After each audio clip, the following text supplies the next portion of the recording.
Hi Melanie, how are you doing today? Hi, I'm good. What's your name again? I'm Tiege. I'm your occupational therapy student. I'm here to work with you today.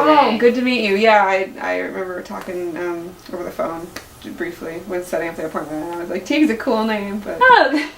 Yeah, anyways.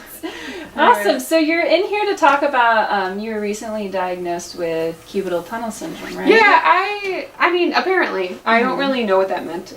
The doctor seemed to know more about it than I did, but he told me some stuff. I didn't really absorb it. So I hope you can help me with that. But basically, I had experienced a lot of just like tingling in my fingers, right? Mostly my pinky, but also like the ring finger too, and I didn't know why.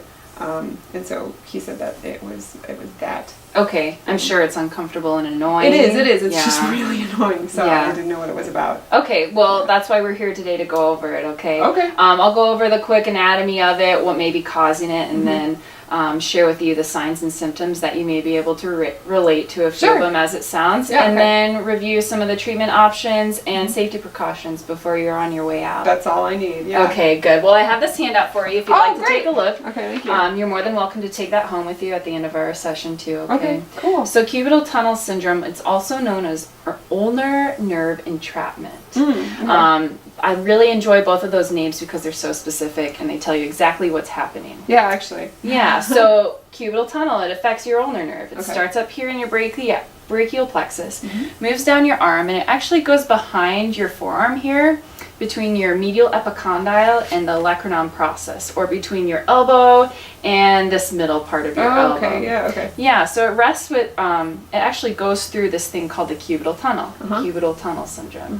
Cubital tunnel, actually, it's a retinaculum. So think of it like a straw, and the ulnar nerve is moving through this straw. That makes sense. So when you're in flexion, that cubital tunnel actually reduces its size or diameter by about 50%. Are you serious? Yeah. Okay, well that's safe. Yeah, so when it's not the most convenient structure in elbows, but that's also our funny bone right here. So when you hit that, you're hitting your ulnar nerve. Is that why it does that thing? Yeah. So it's a little exposure, and that's actually that's one common cause of cubital tunnel. It could be in direct impact to that. Oh, really? Yeah. Okay. So that's kind of a fun bit. Anyway, I just wanted to share. The ulnar nerve will continue to move down that forearm once it gets through that cubital tunnel. So if that cubital tunnel is inflamed, what it's going to do, it's going to impact the muscles that it innervates. It innervates the deep muscles of your hand.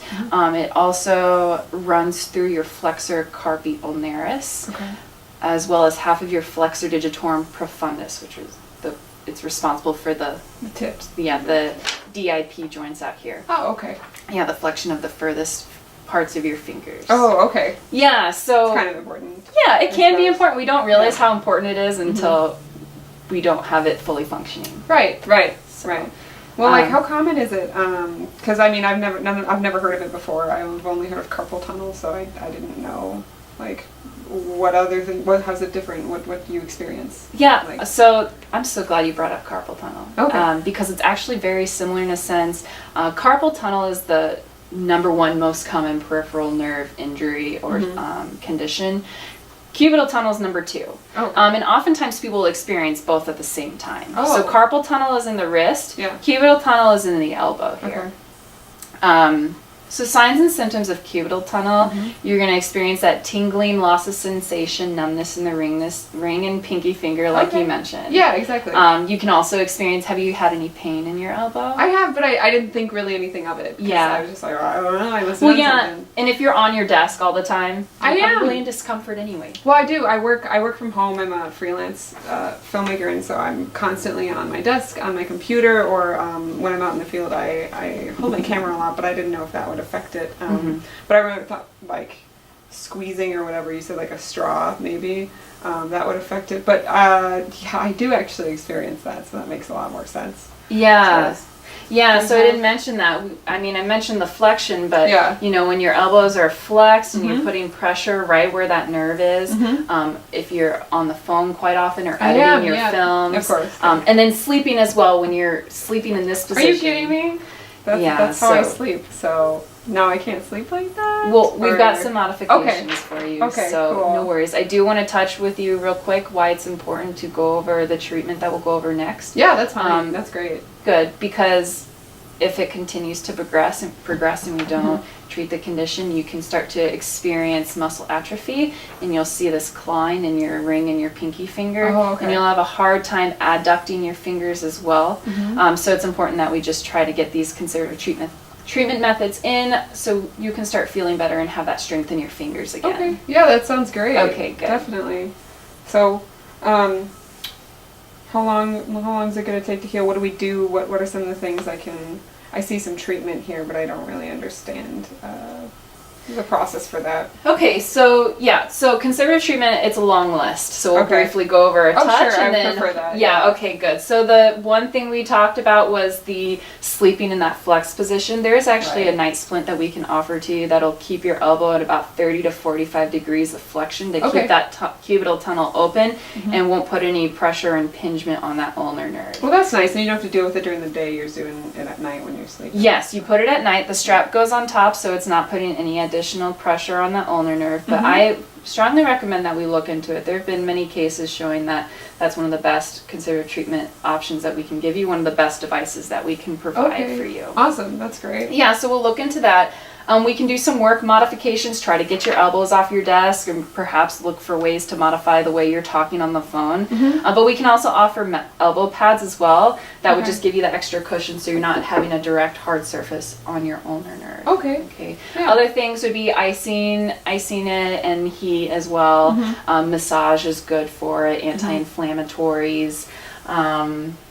And then reducing the flexion and extension and reducing that prolonged flexion as well. And then finally we can go over some nerve gliding exercises as well. Okay. Just to keep your, even though it's hurting and we're trying to reduce the movement, we don't want to stop it entirely because it can get stuck, and we want to still give it that healthy movement. Okay. Yeah, that makes sense. What if I'm not very good at that, or like that doesn't work? What do we do then? Okay, I'm glad you asked. So 0 to 6 weeks is what we'll look for and Great. see if there's any progression Okay. there. Hopefully there is. There is a thing for mild cases we call spontaneous recovery. Okay. That's seen pretty common with mild cases again. But after 6 weeks, if you're still having, if your symptoms haven't gotten any better and you're still having issues in that pain, we'll look over some surgical treatments. Okay. The two most common are the medial epicondylectomy. That one will get, it's just where they cut off the end of your medial epicondyle, and you can get your range of motion almost immediately afterwards, and we'll slowly get you on your strength and stretching. Okay, sounds kind of freaky. What's the other one? It's a little freaky, but the ulnar nerve transposition does take a little bit longer of a recovery period. That one can take,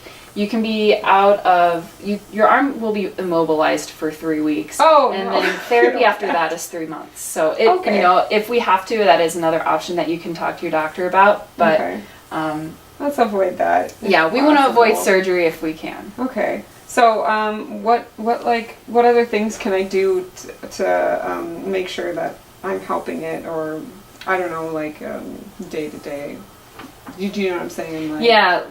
Because I really don't. Yeah, I don't want to do surgery if I really don't have to. So, what else can I do? Okay. What precautions can I take? Yes. Well, if you don't want surgery, I don't want you to have surgery. Yeah. Surgery is one that we would prefer to avoid. Yeah. And isn't recommended unless we absolutely have to. Yeah. So, again, I just want to mention that prolonged flexion and that repetitive flexion extension should be avoided. Right. If you are massaging your arm, which I do recommend you having that tissue movement, avoid massaging then this area right here around your medial epicondyle, your flexor carpi ulnaris, and avoid that deep massage as well, because those deep muscles are what your ulnar nerve innervates. So we want to avoid that irritation. Yeah. And then finally,